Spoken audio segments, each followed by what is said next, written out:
All right, let's go over a SWOT analysis and exactly what it entails. A SWOT analysis is a business planning tool, and as you should know by now, SWOT, S-W-O-T, stands for the strengths, weaknesses, opportunities, and threats of a business. When we look at a SWOT analysis, we want to build and enhance those strengths. We want to find out what we're good at and make the most of those. We want to resolve and reduce our weaknesses. So we're going to identify these weaknesses in the SWOT analysis and try to see what we can do to minimize them. We're also going to be looking at opportunities and threats. Going forward, where can we improve our business by exploiting or expanding our opportunities, and try to avoid and diminish those threats. A typical SWOT analysis is presented in a grid. If you see this, you could see the helpful and harmful sides, and the most important thing I think for a SWOT analysis for a new business student is understanding that strengths and weaknesses are internal to a company. Opportunities and threats are external. A lot of times I have students struggle, especially with the weaknesses and threats side of it. They know that those are harmful, but they have a hard time determining where an item would go. So if we're looking at a weakness of a company, it's something that they're already doing that they're not doing well. It's inside the company. We're looking at the company itself. The threats are something that they don't have control over. They're external to their company. It's things that could be in the environment that would be affecting them. So a typical company may have a weakness of a bad reputation, but a threat that is something that's going to be coming from outside might be a new government regulation that was going to impact their business.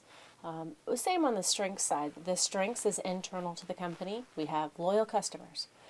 But the external things are things we can grow. Maybe we can get more loyal customers by expanding into different markets, going international, taking on an online presence and whatnot. So we're going to use an example of Amazon here, and I'd like you to think of Amazon's strengths. What types of things is Amazon good at internally? Here's a few ideas. They are an industry leader. They are well known. They are a global brand. They have a very extensive network of distribution methods. They have both economy of scope, strong customer service, and a very diversified product range. And obviously I would get into much more detail with you if we were just discussing Amazon, but the purpose of this lecture is to kind of show you how a SWOT analysis would work.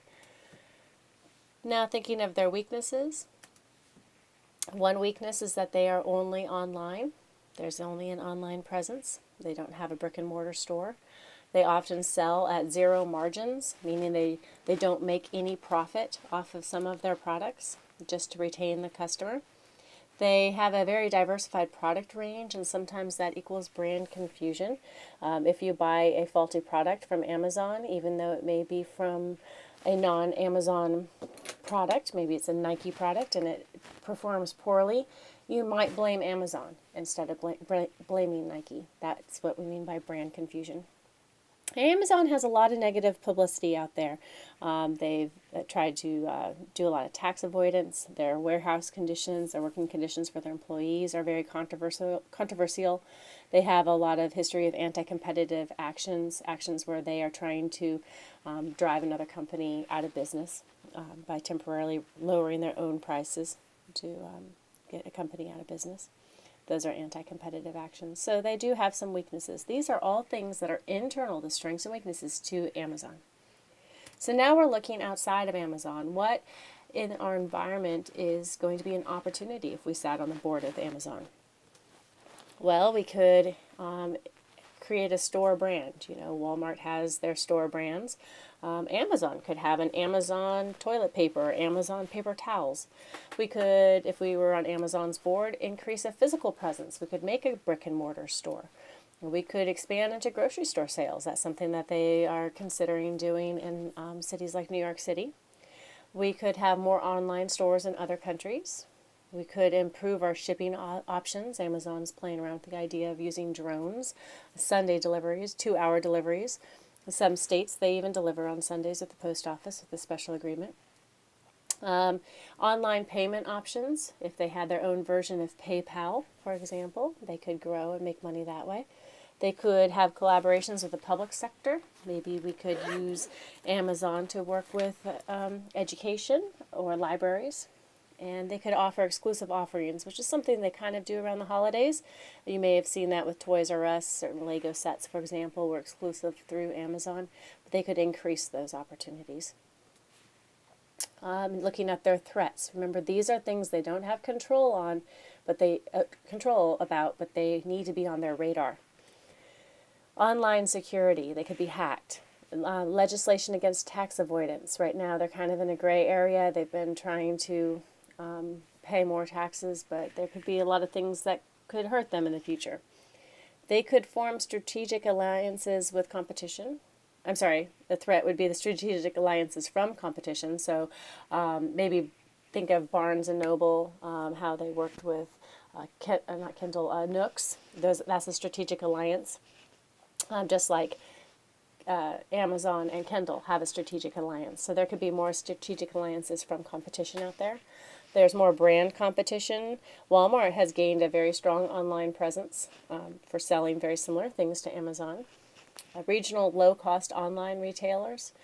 Regional retailers know what the consumers want more in an area, so they would definitely be a threat to Amazon, who's really spread itself out quite large. And poor publicity. Those are all threats.